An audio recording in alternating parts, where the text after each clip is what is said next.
नमस्कार, आप देख रहे हैं एसपीडी न्यूज। दिन भर की ताज़ा खबरों के लिए अभी सब्सक्राइब करें एसपीडी न्यूज और खबरों में आगे बढ़ने से पहले वीडियो को लाइक जरूर से करें। और इसी के साथ दोस्तों, आज की पहली बड़ी खबर की करीबन 10 महीने के बाद लालू यादव फिर गए जेल। चारा घोटाले के 5वें मामले में दोषी करार। यहाँ पर दोस्तों आपको बता दें कि पशुपालन घोटाले के 5वें और अंतिम मामले में भी बिहार के पूर्व मुख्यमंत्री और राष्ट्रीय जनता दल के सुप्रीमो लालू प्रसाद यादव दोषी करार दिए गए। इनके साथ 74 अन्य लोग भी दोषी करार दिए गए। वहीं इस मामले में 24 आरोपियों को सीबीआई की स्पेशल कोर्ट ने बरी कर दिया। दोषी करार दिए जाने के बाद लालू यादव अब जेल भेजे गए हैं। करीबन 10 महीने के बाद लालू यादव फिर से जेल गए हैं। इस मामले में कुल 99 आरोपियों के खिलाफ सुनवाई हुई। रांची के डोरांडा कोषागार से 139.5 करोड़ रुपए की अवैध निकासी के मामले में सोमवार यानी कि 15 फरवरी 2022 को इसकी सुनवाई हुई।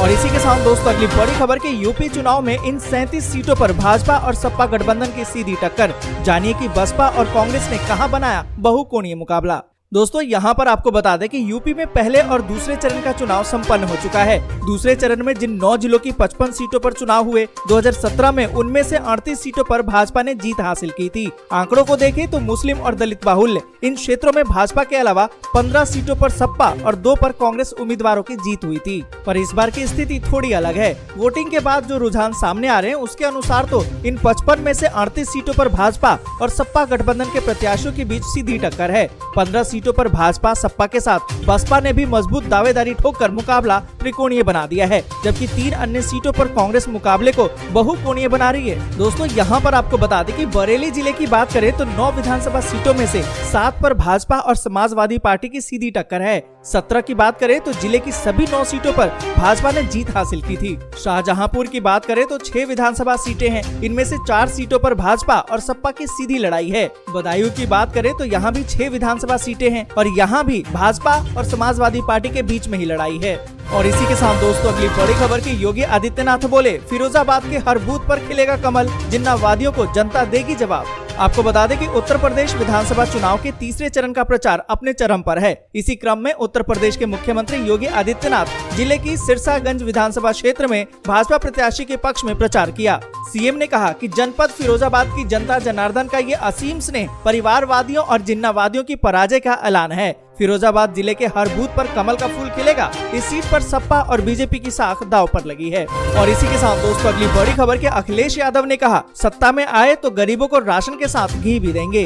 दोस्तों यहाँ पर आपको बता दें कि उत्तर प्रदेश में भारतीय जनता पार्टी के नेतृत्व वाली सरकार द्वारा चुनाव के बाद राशन नहीं दिए जाने का दावा करते हुए समाजवादी पार्टी के अध्यक्ष अखिलेश यादव ने मंगलवार को कहा कि अगर उनकी सरकार बनी तो 5 साल तक गरीबों को मुफ्त में राशन के अलावा स्वास्थ्य बेहतर करने के लिए भी 1 किलोग्राम घी दिया जाएगा। अखिलेश यादव ने कहा कि इस समय गरीबों को जो राशन मिल रहा है वो केवल चुनाव तक ही मिलने वाला है, चुनाव के बाद ये नहीं मिलेगा।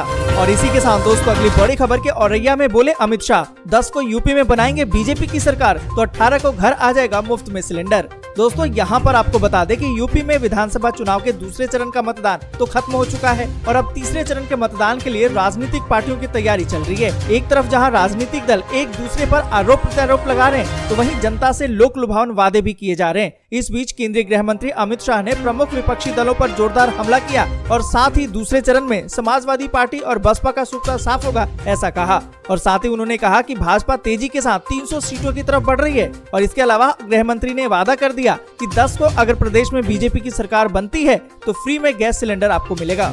और इसी के साथ दोस्तों अगली बड़ी खबर की पटना में चिराग पासवान की गिरफ्तारी, नीतीश सरकार को बर्खास्त करने के लिए एलपीजी का मार्च। दोस्तों यहाँ पर आपको बता दें कि कल का दिन बिहार की सियासी सरगर्मियों का दिन था, क्योंकि रांची में लालू यादव को चारा घोटाले के 5वें केस में दोषी करार दिया गया। तो वहीं पटना में नीतीश कुमार के खिलाफ चिराग पासवान ने हल्ला बोल दिया। चिराग पासवान ने नीतीश कुमार को बर्खास्त करने की मांग की और राजभवन तक के लिए मार्च निकाला। इस दौरान एलजेपी कार्यकर्ताओं की पुलिस के साथ झड़प हो गई। पुलिस की लाठी से एक महिला कार्यकर्ता जख्मी हो गई। इसके बाद हड़ताली मोड़ के पास पुलिस ने लाठीचार्ज कर दिया और चिराग को गिरफ्तार कर लिया। और इसी के साथ दोस्तों अगली बड़ी खबर की सुखबीर बादल को लेकर केजरीवाल ने कही बड़ी बात। दोस्तों यहाँ पर आपको बता दें कि आम आदमी पार्टी के सुप्रीमो और दिल्ली के मुख्यमंत्री अरविंद केजरीवाल ने प्रेस कॉन्फ्रेंस को संबोधित किया। अरविंद केजरीवाल ने कहा कि पंजाब बहुत बुरे आतंकवाद के दौर से गुजरा है, इसलिए राज्य की सुरक्षा को लेकर लोग चिंतित हैं। उन्होंने कहा कि वो पंजाब के हर वर्ग को भरोसा दिलाना चाहते हैं कि राष्ट्रीय और अंदरूनी सुरक्षा को लेकर किसी तरह की राजनीति नहीं होगी। उन्होंने कहा कि पंजाब एक सरहदी राज्य है और इसकी सुरक्षा को यकीनी बनाया जाएगा। सुखबीर बादल को लेकर भी केजरीवाल ने बड़ा बयान दिया। उन्होंने कहा कि वो कुछ भी बोल देते हैं, उनका दिमाग खराब हो गया है।